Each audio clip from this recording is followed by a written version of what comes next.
And once again, welcome to this another episode of our weekly Agi UPIE 7 Forum every Tuesday, 10 a.m. to 11 a.m. We are live over DYMR Radio Pilipinas Cebu, as well as in our Facebook page, Philippine Information Agency Region 7, and delayed telecast over MyTV Channel 30, Mondays to Saturdays, 3 to 4 p.m. and Sundays, 1 to 2 p.m. Karong adlaw, aniya kita nanukad no sa mabugnaw kayong dapit no nindot kay nga lugar dinhi sa Maayo Hotel sa Dakbayan sa Mandaue. July is the celebration of National Nutrition Month, and talking on nutrition, no? Of course, atong pagaisgutan ang proper diet, living healthy lifestyle and exercise. So joining us today is no less than the top official of the National Nutrition Council. And kung pagaisgutan na gani nato ang nutrition, of course, it boils down to food, no? So kumusta man ang atong mga gipangkaon karong panahon, no? So joining us also today are the officials from the Department of Agriculture. So later on, ato ka ng paghisgutan, no, kung unsa kini ka maayo sa atong panglawas. So please join us in this informative discussion, which is brought to you by the Philippine Information Agency in partnership with the Association of Government Information Officers in the region. So this is Hazel Gloria of PIA, and with me, no, is suswerte jud kay kong adlaw nga kauban gyud akong isa sa akong mga mentor, no, dinhi sa kaning mag-host ka sa radio. So please help me welcome Miss Annabel Lagrosas. Ma'am Bel, maayong adlaw kanimo. Daghan jud kayong salamat. Kahilak man ta siya. Mayong adlaw sa tuang mga televiewers o sa tuang mga followers, no, sa tuang FB page sa PIA o sa National Nutrition Council. Okay, niya kagahapon gilusad gyud, no, ang kining launching sa Nutrition Month. O niabot ko dito sa venue pero wa na sila. Oh, na late, no. Oh, so pero nakakita ko tanan, no, sa mga kalihukan kagahapon. Okay, so ato ang mga tag-update, no, sa nahitabo kagahapon og sa umaabot pa nga mga events sud ning buwan sa Hulyo. Ato ipila-ila unahon nato ang ako ang tupad, no, ang information officer o ang division chief, no, sa Public Affairs Office sa Department of Agriculture Region 7, Mr. Kian Ibarra. Good morning, sir. Good morning, Bel. Good morning, Hazel. O healthy morning sa atong tigpaminawan o sa atong mga televiewers o sa akong mga kauban diri nga gwapa kaayo. Okay, so gikan sa habig tos pagkaon, no, arita sa physical activity ang Zumba enthusiast si Ma'am Lita Kizumbing. Ma'am, good morning and welcome to Agio Forum. Good morning. Thank you all, and I hope you will enjoy what we are sharing with you today. And I am also a Zumba instructor besides being an enthusiast. Okay. Physically fit, mailhan gid mo Ma'am Bel si Ma'am Lita. Manang nagpalayo ka. Okay, so kauban sab nato ang Regional National Nutrition Council Coordinator, waylain kundi si Dr. Parolita Letlet Mission. Doc? Maayong adlaw gyud sa atong mga televiewers at tuas ang mga listeners out there. Thank you for joining us aning ato ang episode karon sa atong Agio Forum.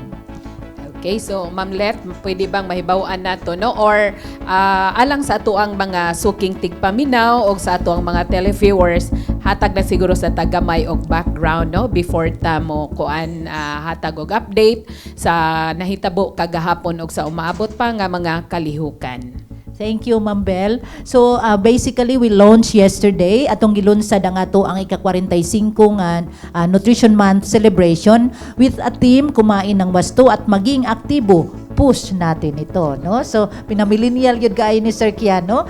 So basically nagkuanta, nag-launch ta pinaagi sa usa ka fun walk, nag-walk ta sa San Pedro Calungsod going to the mountain wing, then cube wing of SM Seaside City Cebu.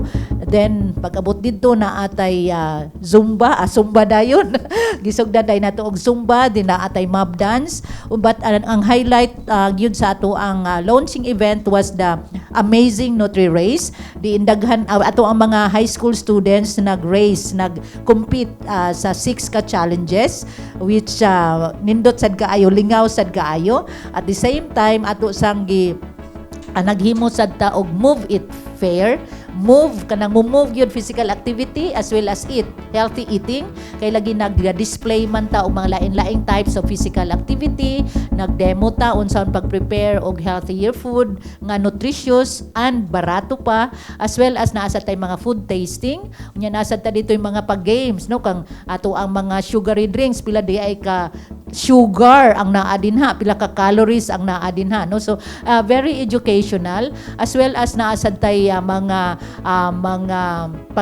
pag-show sa ato ang mga participants ang physical activity dili lang necessary sports, ang ato ang mga household activities sama sa pag-dusting, pagpanilhig, paglampaso, no. These are physical activities nga pwede natong i-engage para mahimong healthy ang usa ka individual. So kana siya, and of course we also launched yesterday ang sa ato ang Zumba Aktibo or Zumba Aktibo, no. Gi-coin lang na siya #Zumba Aktibo nga dance challenge, which we will elaborate also in later on, no. So kana pud ang ato asang gi-launch yesterday, as well as sa ato asang gikap ang atong launching event with the Holy Mass sa San Pedro Calungsod to guide and ask the blessing of the Lord para sa ato ang celebration. Okay. So, mo to no niya kaning lingaw kayo nga atong makita lang sa mga balita, sa picture, sa post ni Ma'am Mitchell Palaubsanon nga mao ato ang president sa Mind 7. Okay. So ari sad ta sa habig sa Department of Agriculture kunon sa ilahang contribution sa gipahigayon, no, nga Nutrition Month, Sir Kian. Daghang salamat, Bel, og alang sa atong suking tigpaminaw og mga mananaway. Partner gid mi perme ani, no, the nutrition and the Department of Agriculture, because of course nutrition started with food production, and the food nga giunsa ni pag-abot dito sa lamesa. Unya mao ni nga bisog launch ta for the Nutrition Month for the month of July. Ang atong trabaho sa agriculture pag-produce og food dili pwede mi muundang bisag dili na July, no, kay unsa na may kanon atos mga tao, unsa na may isumban ni ma'am kung why energy. So mao na karon nga gihingusga nato ang kompanya pagpananom aning ato mga utanon og other nutritious crops dito sa ato mga eskwelahan, kay para ma-address nato gamay ning ato ang mga nutrition problem o kining mga malnourished children nato og mga wasted malnourished children nga naa sa atong tagsa-tagsa ka mga eskwelahan. Kay kung imong tan-awon ang pinakadaghan sa bulk nga aning naapektahan aning malnutrition naa gyud sa eskwelahan og gani itong mga out of school youth apil gihapon. So mo na nga dito gi-target nato sa Department of Agriculture ang ato ang mga eskwelahan nga mananom. Nindot na, no, kana bang nganong ni amang gyud sa eskwelahan mga preschoolers or kanina yung mga estudyante, school children nga kining ang kakuwang, no, sa nutrisyon. Ngano kana siya, Ma'am Let? Daghang factors nga nung malnourished or undernourished ang ato ang populace. Ang one major factor nga atong gitan-aw kay lagi ang availability gi-ensure gyud na sa Department of Agriculture. However, labi pa dinhi sa mga kasyudaran na ay limitation kay bisan nag-introduce na ang Department of Agriculture sa atong urban agriculture, then pwede sila nga mananom sa ilang mga palibot, sa mga kaang, sa mga use nga mga plastics, no. Na paghihapon tay pipila ka mga populace nga dili gihapon siya mutuman bisag libre ng mga seeds and seedlings nga atong gipanghatag, no. So mindset gihapon na sa ato ang mga kaigsuonan. Kana ang usa ka factor ang iyang food availability, food accessibility, and of course another factor is kanimang kung usay pud masakit, no, naa gyud siya kaning masakit, naa siya relation kay once ang individual labi pa atong mga bata masakit, ang iyahang kung dili nimo maagapan mamalnourished gyud na siya kay poor man ka iyang appetite unya labi pag yun og LBM. I'm sorry sa mga nangaon din ha, so kuan siya kanang malos man gyud ang imuhang nutrients, no, including ang imong fluid din ha sa imuhang body. Apan naa gyud tay giingon namo nga socio-economic determinants sa ato ang undernutrition. Of course kakuwangan gyud sa capacity sa atong public to buy the necessary food, as well as kaning mga other infrastructure nga panarbaho, pananglitan, na ang ilang concentration is along productivity, pagkuha gyud og income. So malimtan na usahay ang mga essential information nga mukat-on sila unsay mga angayan untang kaunon, basta ang konsepto lang mabusog lang okay na. So kana siya nga concept, no, so which is unta wrong because we are bisan sa katong gagmay pata na expose na ta aning atong 3 basic food groups nga ideally unta nakakaunta matag adlaw sa kaning gikan sa tulo ka bahig sa pagkaon ang atong go, grow and glow. Pero sometimes ang type of meal which our Filipino populace is taking right now is mainly composed lang sa imuhang sudan ug kanon, no, so which is kulang kaayo or imbalance na daan, plus kuyugan pa sa kakuwangan sa physical activity, then nag-contribute po di siya sa other side nga problem nato sa spectrum nga overweight and obesity nga mausay makakontribute sa ato ang mga sakit sa kasing-kasing, mga high blood pressure, taas og cholesterol, mga diet-related cancers, or bisan mismo kani ato ang mga osteoporosis nga mga og atua sa mga arthritis type of problems. Karong taw akong pangutan-on niya si Ma'am Lita Kisumbing, no, kabayan ana. Mangutan na lang ta ma'am, pila ang kanabang unsay data nato ba? Kumusta ang ato ang kanang incidence, no, sa malnutrition sa Region 7? Okay, no, so nindot kay na nga question Ma'am Bel, no.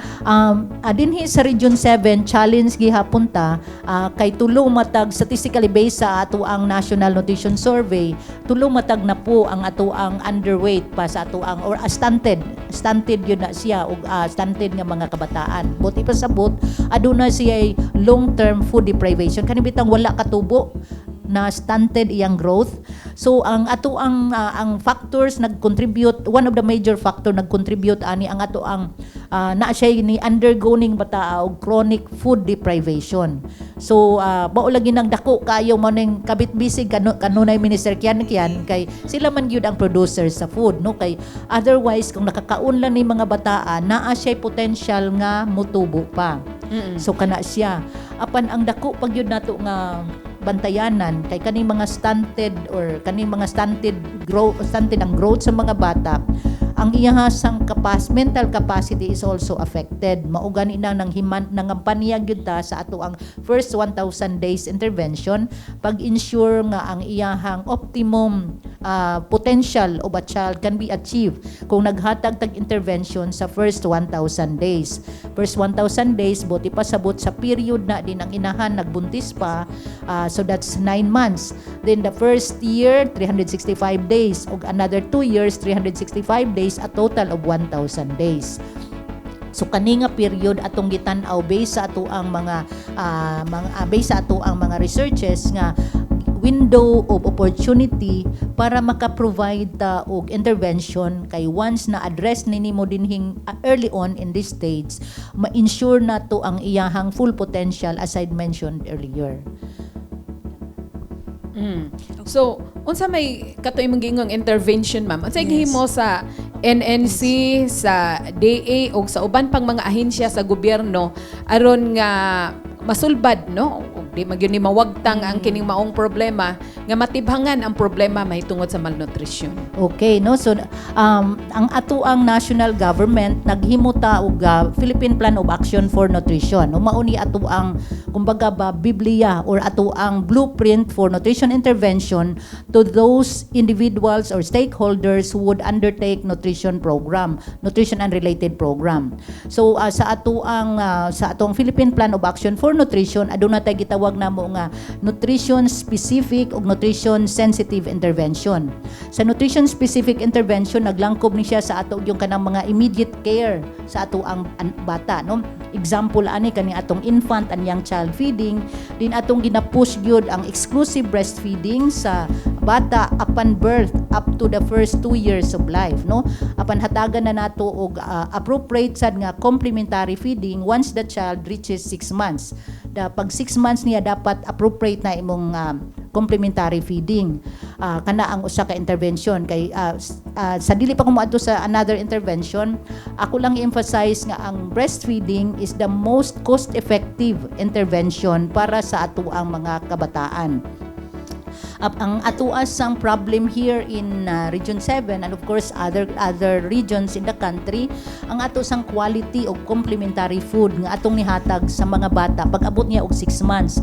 Kay Ma'am Bel, ang kumakabantay tingali ta lasaw or kanabitang lugaw nga lasaw ra kaayo ang atong nahatag ug gani ampa sa uban. So poor kaayo ang quality sa nutrients nga naana.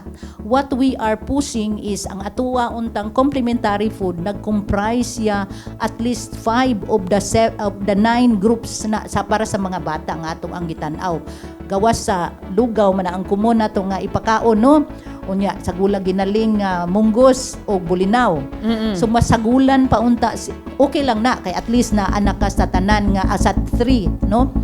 However, wala po na siya glow nga component. Wala man kay fruits and vegetable ana. So dapat madugangan na siya. Ideally mabutangan pag yun unta na siyang mga legumes o uban pa nga mga vegetables aron mas matubag ang panginahanglan kay growing baya ang bata. So kana gyud ang ato ang gi-emphasize. Kay makabantay tingali or bisan ang ato ang mga statistics nagpakita nga musaka pag-ayo ang prevalence sa malnutrition pag abot sa 6 months to 1 year. So kani nga period pag abot niya og 1 year ni or 2 years to the level, mura na siya ni kanang stalemate ni status quo ba. Dinha na. So ang problema gyud gikan sa 6 months to 1 year nga period. So unsa may gihimo nato ani? Kanig yung pagpakaon nato sa mga bata kanang gawas sa breast milk. So kana siya ang ato ang i-addressay. So kana ang maglangkob sa atong program nga infant and young child feeding.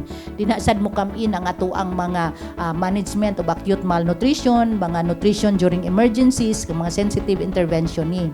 However, ang mga nutrition specific, however, ang mga nutrition sensitive intervention nato nga naa sa atong Philippine Plan of Action for Nutrition, dako kayo ang papel sa food security mauning ang DA ato agyong ka-partner para pag-ensure sa food nga ang tanang population makakaon gyud sa necessary food kay otherwise lagi ma-malnourished gyud ato ang nation. Aside from that, kaning livelihood opportunities nga atong mahatag unta sa atong katawhan aron naa say capacity to buy food nga iyahang kinahanglanon. Dili lang magsalig aning kay barato magutinod ang noodles. Parisan og kanon. So unsay quality of food nga ilang gikaon, puro ra carbo, no? So wala gyoy lain na sagol. So another intervention nga ato pong ginatan-aw is kaning ato ang mga nga nutrition sensitive kani bitong sa DPWH diin naman tay mga trabaho sa lansangan. So kani siya mahimo siyang nutrition sensitive kay kung ang ato ang mga makatrabaho dinha ang ato ang mga families with malnourished children para na sila income. Of course ang kanisang ato ang mga water and sanitation services nga gihimo kada man sa lintubig bitaw sa DILG. So these are efforts nga magitawag namo nga nutrition sensitive kay lagi ang water kung unsure imong water source that would contribute to ill health nga maka-malnourished na sad. So duha ni ka major intervention ang atong specific ag sensitive nga gitan-aw nato nga maka-contribute sa nutrition outcome of the country. However, na po tay mga enabling programs nga atong gitan-aw like for example mga planning and policy formulation sa LGU level. Kaning pag-mobilize nato sa katawhan para mo demand og food, healthy food, no? Kay maula gining gusto nato pud nga ma-emphasize atong Nutrition Month celebration nga ang mag-provide ta or ma-engage nato ang ato ang mga food producers, manufacturers ug kanang food establishment nga mag-provide sila healthier food options. Kaya ang nahimo manggong barrier sa ato ang katawhan nga dili makakaon og healthy foods kay hindi man available sa mga sa kilid-kilid, di ba? Ang naa sa kilid-kilid kanarang mga candies, kana mga junk foods or dili ba unhealthy foods nga kanang fast foods pananglitan, no? So walay option or walay healthier food option. So mauna nga atong pong tumong aning ato ang Nutrition Month celebration this year, ma-engage ni nato sila para maghatag sa food nga healthier food options. Or sa mga nagtrabaho, okay lang din sa maayo hotel kay kuan man gyud sila wellness man gyud. Sa uban nga mga establishment, ang ilang mga hopefully ilang mga concessionaires also ilahang ma-influence nga maka-provide og fruits man lang or vegetables sa ilahang canteens. So kana ang gusto nato nga mahitabo as one of the objectives of this Nutrition Month celebration. Mismo ang mga companies or establishment na sila mga polisiya nga maka-contribute, encourage. For example, ilahang nagmag-allow sila sa mga empleyado at least an hour to do physical activity. Although sa gobyerno ato na nang sa civil service no na naman gyud tay kanang every Wednesday o Friday nga pwede kang mag physical activity. Pero despite ana di gihapon maka-engage ang ato ang mga kaigsuonan. So hopefully si Ma'am Lita later makakuan unsaon gyud pag-imbibe sa physical activity into your daily life, no? Kay mauman gyud na ang challenge. So that's why we are also calling sa atong mga schools, sa mga establishments nga labi pa kung naa sila mga canteens din nga maka-provide og ingon ani nga mga alternative para mahatagan og opportunity atong katawhan to do physical activity and eat healthier foods. Yes, ari sa habig sa DA. Okay, so murag ikuyawan ko, no? Kay pertin daghanan nagyong intervention ang National Nutrition Council. Pertin daghanang aktibidades si Ma'am Letlet nga nagkinahanglan gyud og food. Nahisgutan na gani niya ang food security. So mo na nay tuka sa Department of Agriculture nga mao nang di gyud may magbuwag. So I would like to inform you nga nindot kaayo ang ato ang food security plan tungod kay according to the Global Food Security Index last year, we are already on the 70th from the 79th. So nisaka na ta unsa may buot pasabot ani. Meaning to say nga ang ato ang food production ni increase na siya. So karon maghisgot ganit ang food security. Kuyawan ko nila unsa man food security kay dakpunta ni wa tay pagkaon ay security. So actually do not tay to look main key indicators nganong naatay food security. Number 1 is availability, second is affordability, and the third one is accessibility. And naatay giad nga duha kining quality and safety. So kinahanglan kaning 5 ka mga key indicators kinahanglan nga makuha nato, especially when we talk about nutrition. Kay naa lagi daghang pagkaon pero how safe is it? How healthy or how nutritious it is. So mao na karon nga gipanghingusgan nato kay in the side of the agriculture sector, we already migrated from the production side. Niya na po ta nag-focus karon sa mga nutritional value unsaon nato pag kining gitawag nato good agricultural practices tungod kay naa namang gutay healthy and safety components sa food security. Dili ra man ta pwede makaingon nga ni taas ang production sa rice, sufficient na ta, okay na ta. That is not anymore the food security that we are talking about. So mao na karon nga kinahanglan i-consider na nato healthy ba nang imong gi-produce nga pagkaon. Daghan kay ta og sweet corn diha, daghan kay tag vegetable diha, pero ang insecticide unya na, ang pesticide unya na nga gi-spray. So mo na karon nga with that atong gipanghingusgan ni ang number 1 nato nga intervention nga atong gihimo karon sa Department of Agriculture kining pagpa-require nato sa tanang local government units og food security plan. Nining food security plan ilang gihan-ay unsay angay nilang buhaton ang ato ang food production in terms aning 5 ka banner commodity, no? Dinhi sa agriculture sector 5 ra gid ta ka banner commodity nga maoy mo provide na to sufficient food supply. Number 1 kining sa rice, no? Rice, and then kay mo man staple food nato. Second is corn. Unya unsa may ato ang isud-an sa corn ug sa rice? So naa gitay high value crops kay naa na dito atong vegetables, atong fruits nga makagwapa parang ma'am ug ni ma'am diri tapad nako.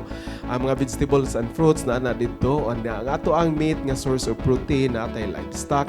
And then karon kay tungod lagi kay healthy and safe food nata, another main program sa DA kining organic agriculture program. Ato gyud nang gipasupot kay para ma-monitor nato ang ato ang pagkaon is safe na siyang kanon. Kay sige tagkilaw aning mga raw vegetable, green vegetable salads nga perting lamia unya takulahaw lang na naglain atong tong lawas kay ang tolerable level sa pesticide residue taas kaayo. So mo na itong gipanghingusgan mo na nagpromote sa organic agriculture program. Nasud na po dinhi ang ato ang gitawag og good agricultural practices for the plants and the good animal husbandry practices for the animals. Aside from that, naa na po tay bag-o karon nga i-appeal na to sa food security program ug plan kay tungod lagi naa naman tay daghan kaayo nga mga Muslim brothers and sisters nga naa dinhi. So ato na nang gi-appeal ang halal food program. Ang halal food program tandem kay ni sa good agricultural practices kay inangano kining good agricultural practices ingnon tampunga kung ikaw magtanom og pitsay or crops diha sa imuhang area kinahanglan gyud ka nga mo-observe ka nga dili ka mo gamit og insecticide or pesticide or kung mo gamit ka naara tay barometro nga diha la kutob nga level o niya imo ginasaktan og natural farming. So pagsud na to ana nandot na kay pag-adapt sa halal program kay ang halal program god focus man ni siya sa production sa animal, no? Kinahanglan pa gani sa pagbuhi pa nimo sa baboy, limpyo kaayo ang ilang area. Pagbuhi pa nimo dito sa imong kandingan, limpyo ang area unya dili gini mo panamastamasan ng animals, no? Kanang Animal Welfare Act musud na dayon dito sa halal program nato sa good animal husbandry kay you are not allowed to kanang imong laparohon na imong baboy, imong kanding ug baka nga di mo sunod. So that is already part because na ako no na explanation mga chemical reaction sa ilang meat nga dili mahimong healthy para sa ato ang pagkaon. So ingon ana ang programa nga gi-adapt karon sa Department of Agriculture unya. Hopefully masunod ni sa plano sa ato ang food security plan kada munisipyo. Pero ato gining gi-check unsa nato ni pag-check nga masunod yun ni the local government unit dili gini sila maka-avail og project sa agriculture kung wala sila mo submit sa food security plan. Atong gisiguro ni tungod kay sa kada munisipyo naa man daghan kayo ditong mga malnourished, undernourished nga problema ni Ma'am Litlit. Unya dili ta modugang sa problema no ato mga local government kay ato mga local government ra ba kasagaran magsigil og pamuhat og karsada, sig pamuhat og building gikalimtan nila nga food is the number 1 requirement. Na dili na to ikalimod nga sa ubang mga local government unit dili man gud nila priority ang food production kay inangano Paredes Mandawi asa man may magtanom diri sir nga pulos naman ni simento, pulos naman ni mga industrialized but still gi-require na to nag food security plan kay ngano naman tay mga pocket garden sa giingon ni Ma'am Litlit urban gardening, we can have the vertical gardening o gani diri sa Mandawi makita ninyo nga daghan ni no sample ni sila kay active kay ni sila sa pag-implement sa urban gardening, vertical gardening, mga pocket gardening o gani permi ni sila makadaog sa mga contest ani nga mga garden. So to think nga ang Mandawi is a highly industrialized city, this is a good model no nga atong sundon sa mga ubang siyudad nga way rason nga moingon nga napulos na mi simento, napulos na mi karsada o sa good komedya ning ato no. Moangay magud mo mayor na magbuhat og kalsada og simento kay inyo magbutang inyong ngan dito. Ang sa humay og sa tanon di man yung mapilit inyong ngan gawas kung magbutang mo dito plywood ako kayo. So mo na ingon ana nga gisiguro na nato ni ikaduha nato nga programa within that kanang food security plan is appeal na ning gulayan sa paralan. Now the Department of Agriculture and the DepEd to ensure nga ma-implement yun ni is already at the policy stage no nga kinahanglan nga mahimuan na gini sa insakto nga kanang polisiya nga ma-require na gyud ang tanang taga DepEd nga maghimo kaning mga elementary schools nga maghimo na gyud garden. But in the meantime nga wala pa na siya kaayo mahanay doon na natay mga gipang implementar like kining gitawag na to gulayan sa paralan o nya initially the DepEd together with the Department of Agriculture and the DNR is already implementing kining gitawag nila og Schools Inside Garden program kung SIGA. Nani nag-una dito sa Manila para masiguro nila nga naagi mga gardens ang mga eskwelahan. Og dinhi sa Rehiyon 7 maghiskot ta diri sa atong region, no, tungod kay importante kay ni para sa ato ang mga bata aron mo gwapa unya makapulido pud mo barog. Kinahanglan gid nga ma-implement nato kay this will support and sustain the feeding program sa mga eskwelahan, no, kay ug di ta magkandak og feeding magsige na lang mga bata og pamalit ana ang mga junk foods kanang ug gani murag na may order ang DepEd karon nga dili na kay magpa-serve niya. Kami sa habig sa Department of Agriculture, we already have a memorandum order nga dili na may pa-servon og kanang mga junk foods ug mga kanang unsa pa nang mga foods bitaw nga gi-process kaayo during seminars, conferences ug didto sa mga canteen sa DA. Unya we also try to cascade that sa ato ang mga local government. Unya nagani katong niagi sa panahon sa International Year of Rice, nag-adto na ta sa mga local government unit nga unta magpa-serve pud sila og brown rice because brown rice is part of the nutritious food nga gi-produce sa DA. So balik ta karon sa gulayan sa Paralan.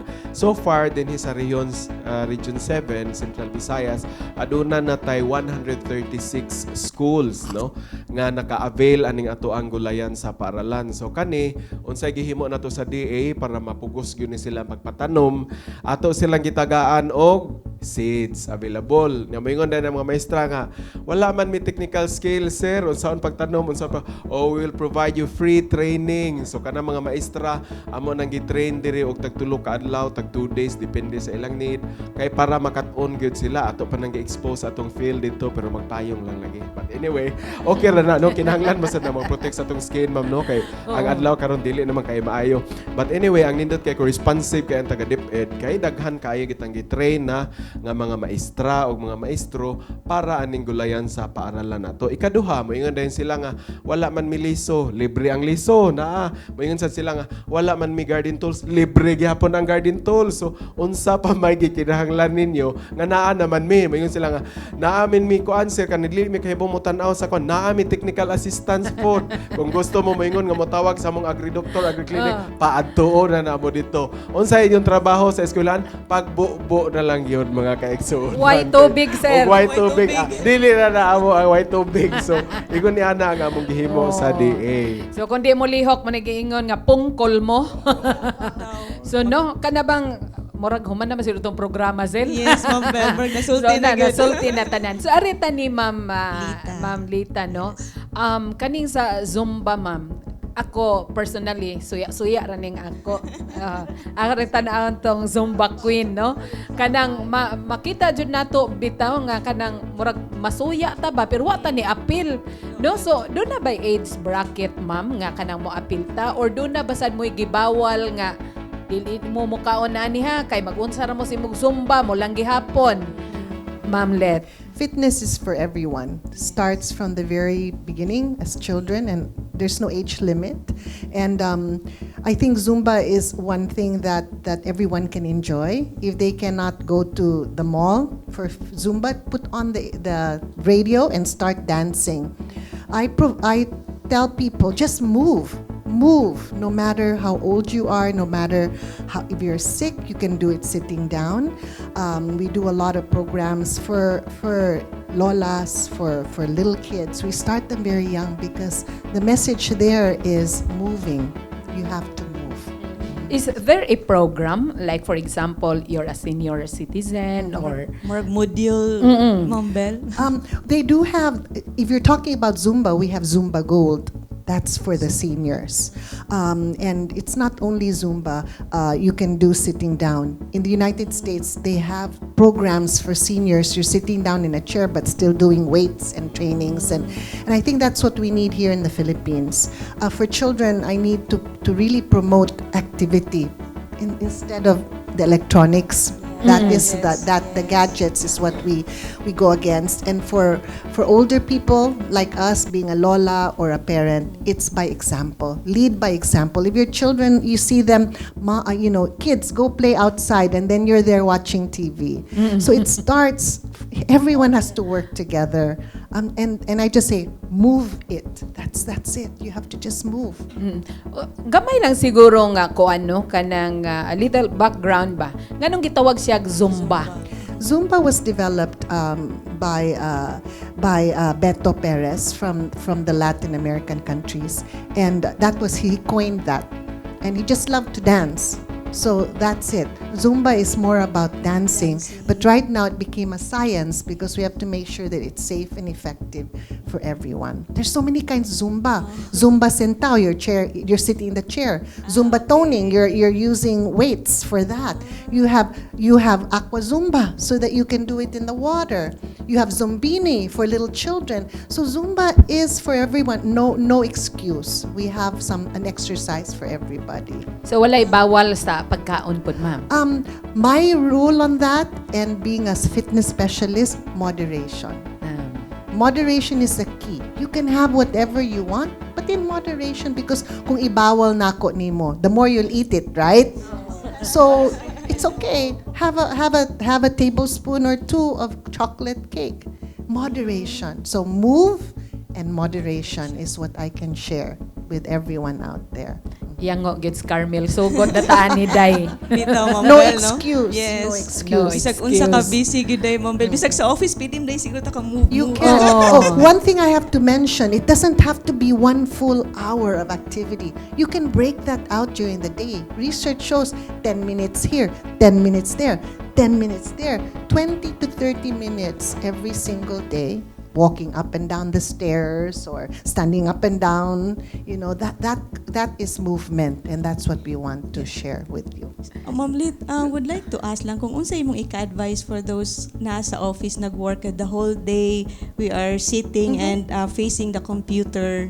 You should take breaks, and in the breaks you walk up and down, or you can just put on your music and start dancing by yourself, even if people look at you and say, what's wrong?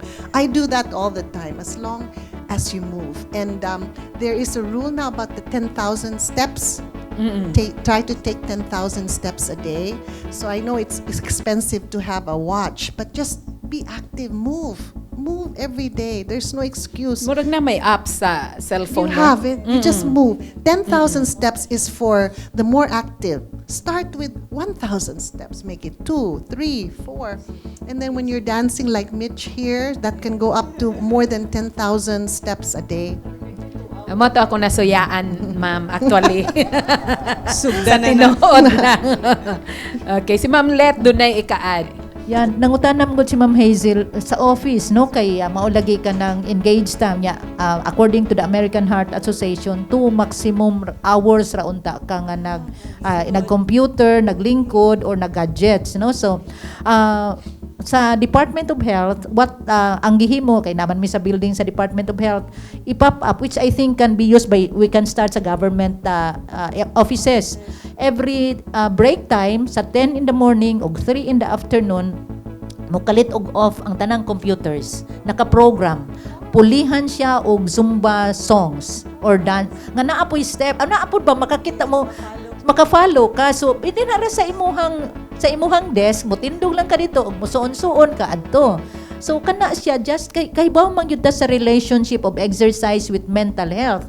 That will make your mind more productive, di ba? Kay of course improve imong circulation. So ana siya, which we hope mahimo sa tanang government agencies. No, kay ma-break man gyud ta ana. So ang inig break labing maayo mutindog gyud ta ug musayaw, no? So hopefully sa inyo Sir Kian himuag yun na, no? Kay nindot naman kay ila Sir Kian kay nag-follow na gyud sila kay naman tay RNC resolution gyud nga dili na mag-serve og sugary drinks sa mga meetings og seminars, conferences. Dugangan na pud niya ni Sir Kian sa movement na para kana break time tanan makatpugos og tindog kay di man kakatrabaho sa computer kay mura mag na off man gyud. So, pero kadyo tragod na siya, mga 5 to 10 minutes lang. Tapos, dugangan na lang nimo after office hours. But kani, automatic ka na anak kay 10 sa morning, 10 in the afternoon. So, at least na kay 20. No? So, mga ingon anak nga kani akong giingon nga mga policy sa company nga enablers. Maka-enable sa individual to do physical activity. So, kana lang siya nga mga... Siguro taganan na to og parting statement, no? Yes, Ma'am Bel. Ang ato ang mga bisita, Bisita. si Ma'am Lita Kisumbing. Yes, ma'am. Imong hang kuan ma'am Parting, panawagan sa just- public. Just move, okay, and do everything in moderation. Thank you, ma'am. Si Doc Let, si Sir Kian. Okay, so ang amo ra gid no kay pananom man gid mi. Tabangi mig pananom, and then you also try to do your share in trying to achieve sufficiency of food. Bisag wala mo nagtanom, makatabang mo in what way i-consume ang iyong pagkaon lesser. Instead nga mo kaon mo 2 cups of rice which is unhealthy, limit to 1 cup of rice, or otherwise pwede sad mo shift into crops, no, kamote o saging ingon ana kay para ma-lesser ang consumption sa rice. Kung di mo magtanom, i-less na lang inyong consumption, mas healthy pa. Thank you. Dahang salamat Kian. Murag mawad-an sa tog halin tong mga nananom. Tinuod. Ma'am Let.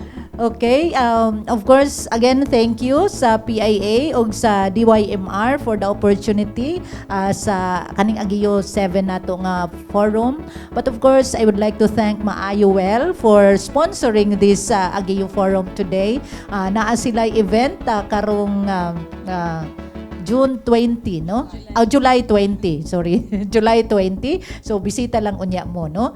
So, siguro para sa ato ang, I'll take this opportunity also to announce that we will have our Sumba Aktibo. Sumbaktibo, hashtag Sumbaktibo nga dance challenge. Anybody can participate, no? Pag grupo ra mo, mga friends, between 5 to 15 or more, nindot gani kayo ang sa DBM, kay ilahan na agad sa office. You can dance inside the office or whatever place.